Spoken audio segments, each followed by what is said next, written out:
Hey everyone, my name is Ray, and if you've watched my previous video, or if you're here because of the alcoholism video with my mom, welcome. This is the first episode in the series of going more in depth with alcoholism and being the son of an alcoholic.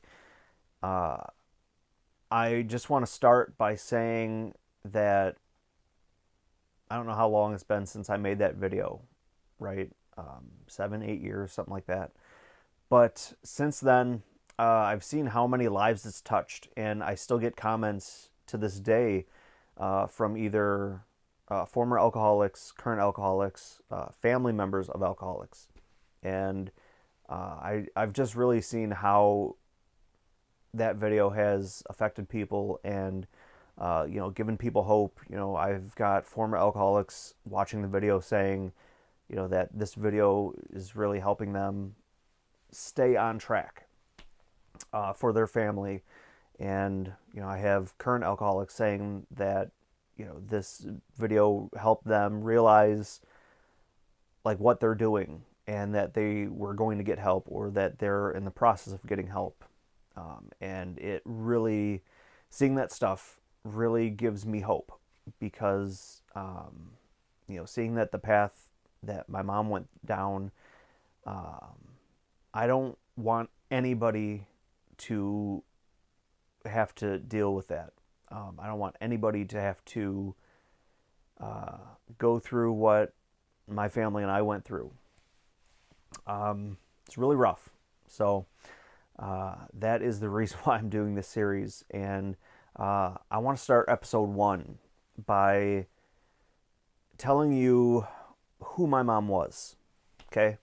And this is going to give you insight as to who she was and what she became. And it'll really probably show you how much it impacted us as a family. So my mom was a freaking saint. She was always putting others before her. I mean, there were plenty of instances where, they would be out and about somewhere, and my mom would see somebody needing help, either with money or just whatever. And my dad would always be telling her, like, honey, just mind your own business, just. And no, my mom would go out of her way to help a total stranger. Okay. So, keep that, I guess, in the back of your mind. But, man, I knew doing this was going to, um, it's going to be uncomfortable. It's going to be uncomfortable for me. It's going to stir up memories and emotions that I didn't necessarily want to stir up. But then it'll also stir up emotions that I may have forgotten that feels good to remember. Mom was the life of the party. I have a rather big family, and mom was this larger than life person, this personality.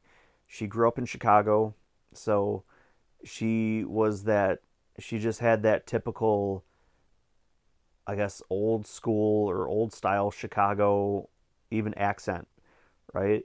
She'd be on the phone, and when she was talking to somebody, she would always say, I says to him, I says to him, I says to him.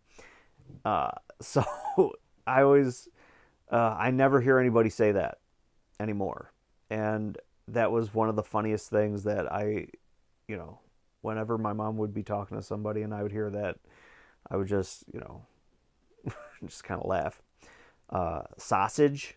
It's not sausage. You know, they moved up to Wisconsin, and so whenever my mom would say a sausage pizza or something like that, or you know, you want some Polish sausage, it was just, God, the funniest thing.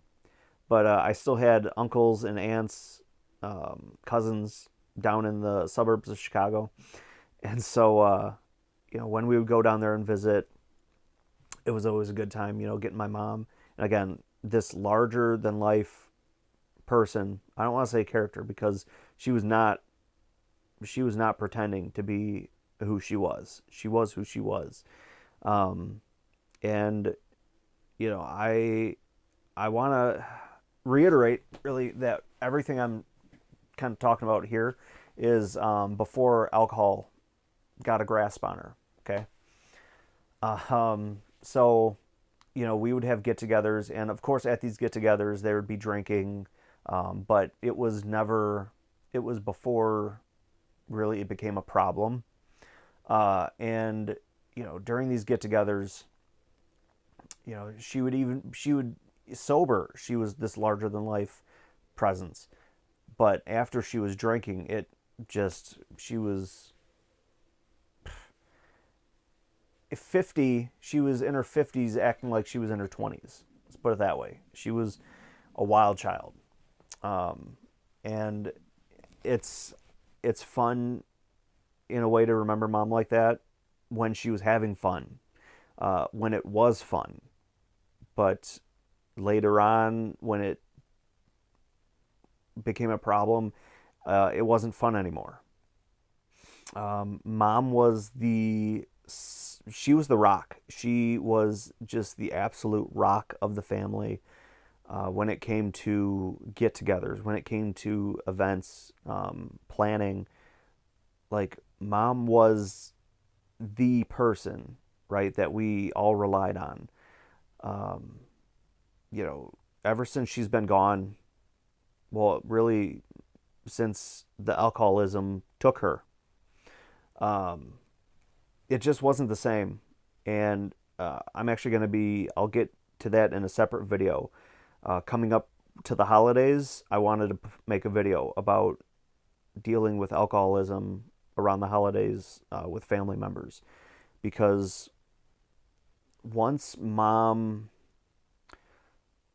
alcohol took grasp and she started to make excuses to why she wasn't coming to events.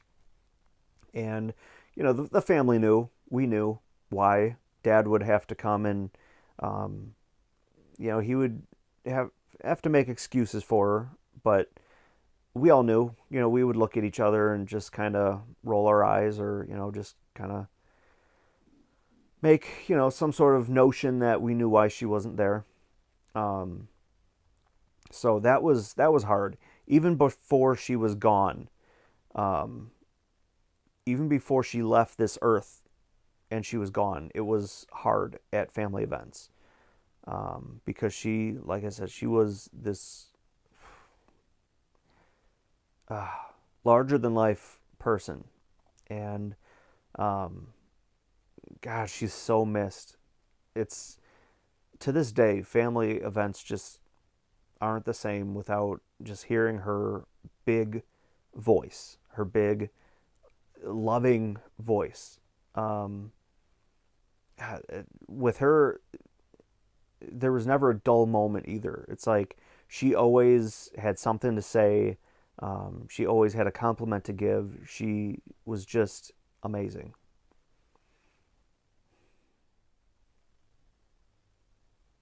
And God, was she proud.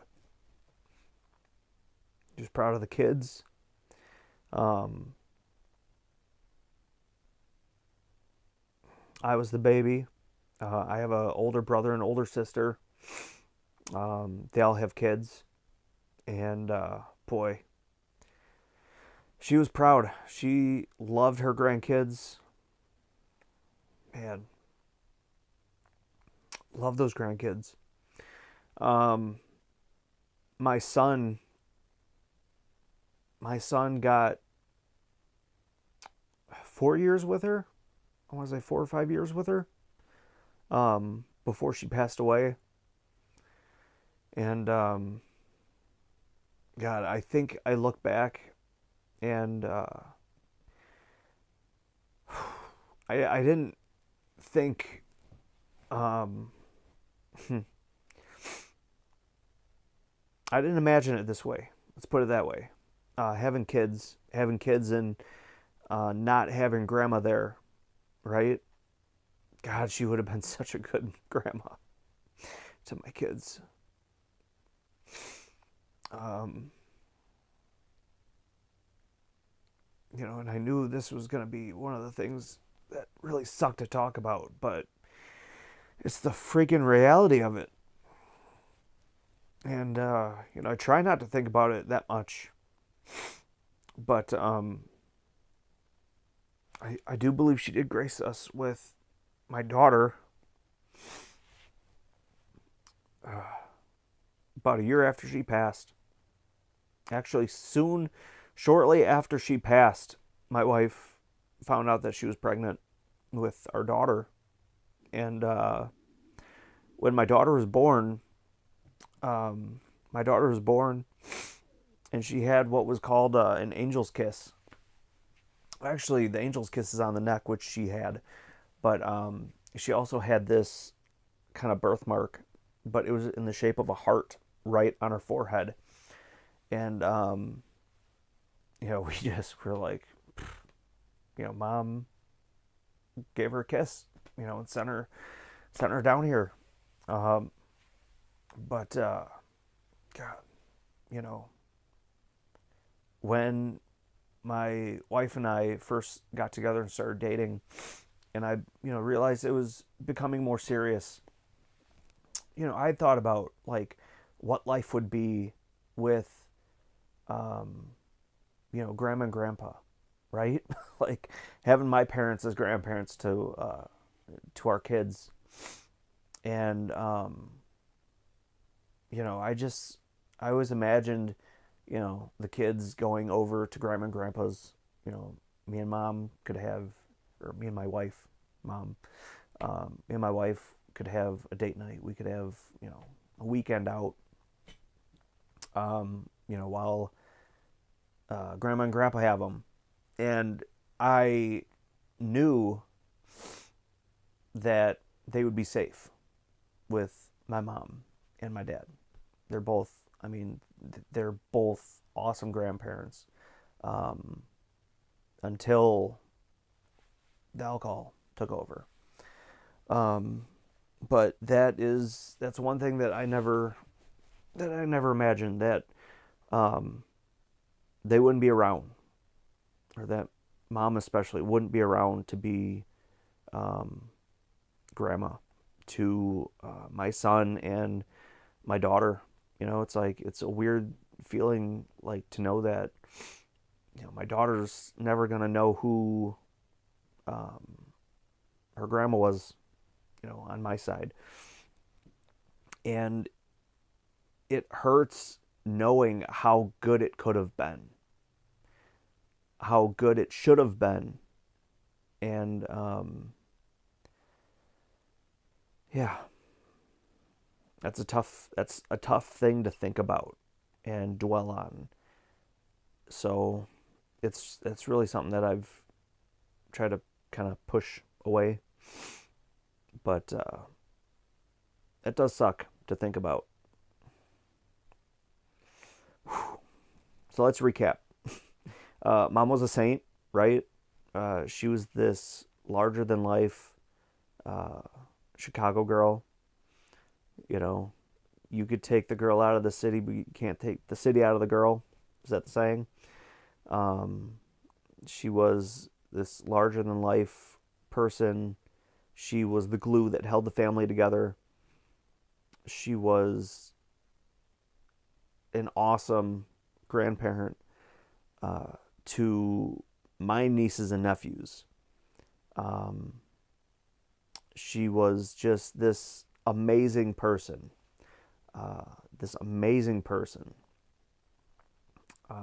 And I just want to reiterate that anything moving forward in the series, okay? So this series that I'm doing is, I almost want to say a therapy session for me, because back in 7 years ago or whatever it was, when I first made the first video that, maybe a lot of you are here watching this now for, when I first made that video, I was still in pain, right? Because we were still going through it. We were still in the thick of Mom's alcoholism. And now that Mom is gone, now this is the healing that I need. Moving forward in this series is everything that I talk about happened, right? It happened, but moving forward, it's out of love, okay? I loved my mom so much, and having her gone, it just leaves a void that 5 years on, there's still a void. And it's, I really try to push through it all. But God, there's a void. There's no denying that there's a void. And so I just want to say that 7 or 8 years ago when I posted that video, I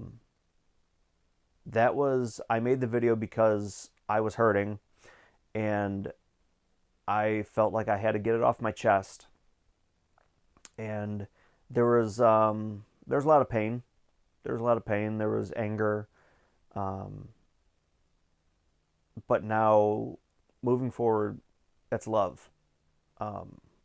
I'm saying things that might seem shameful. I might say some things that are going to seem shameful to her or about her, but it's the reality of everything. And it's not out of any sort of hatred, or it's not out of any sort of wanting her to look bad, because that wasn't my intention in the first video, and it's not my intention moving forward. I don't want her to look bad. I don't want her to appear a certain way in a certain light. That's why I wanted to start this first episode talking about who she was. And really, that's how I try to remember her, on a daily basis, is just who she was and not who she became, because they were two totally different people. So we talked about a lot. We talked about a lot in this first episode, and man, moving forward, I've wrote down a lot, just trying to remember things that I really didn't want to remember, things that I thought I had kind of pushed out of my head. I started writing because I want to be as in depth with you guys as much as possible. And I have ideas of kind of what I want to do with some videos moving forward in the future. I've never been to Al-Anon, but in tons of my comments, I get comments still all the time, like asking if I went to Al-Anon, which I never went to. I don't know about it, but I might go, might see what it's like, how it is, and maybe report back to you guys. I might even invite guests on that, I can talk to an interview and see things that way.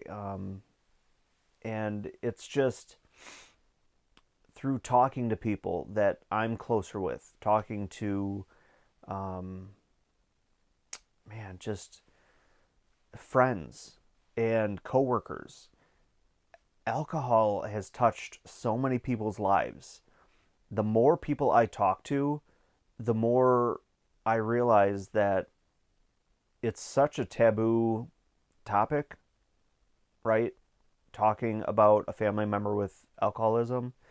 It can be a really taboo subject, but once you start talking about your own experiences, it does help other people open up about their experiences. And I've just really come to realize how common it is, right?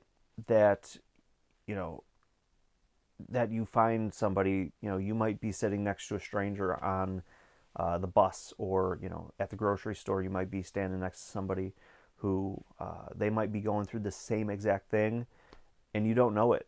They might be dealing with a ton of pain that you don't know about. And I wish it wasn't such a taboo subject. I wish that if people talked about it more, they would realize that they're definitely not alone. And, I hope by doing this video and this series, because I know I've talked about doing a series for so long, for probably 2 or 3 years now. And it never happened because I was going through a lot of my own personal stuff at the time, and I just really couldn't.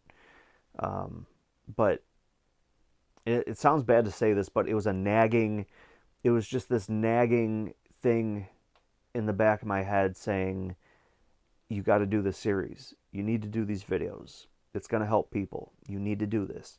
So, here I am. So please follow along, subscribe, like, comment. I want to start replying to comments. I want to start seeing your journey, hearing your journey. I want to hear it all. I want to be there to support you. If there's anything I could do to support you, I really wish that I can. And I will do the best that I can to do that. So thank you so much for sticking around this first video. I know it was a longer one, but thank you so much. So moving forward, I'm going to try to do, I'm thinking every maybe Wednesday, I'm going to post a new video in the series. I might even do like a Wednesday, Friday video, just because I'm trying to catch up on some videos before the holidays, because again, I feel like the holidays video is really going to help people, because man, I know the holidays hits people pretty hard, with depression wise, and especially if you're going through this with a parent, it's rough. So please stay around, stay tuned, and I really appreciate everybody, if you've made it this far, for watching. And please try to save the playlist. I'm going to make a playlist for this series. So save the playlist, hit the notification bell so you know when I post up a video. And thank you so much for hearing my story. And we'll catch you again in the next video. Thanks. Bye-bye.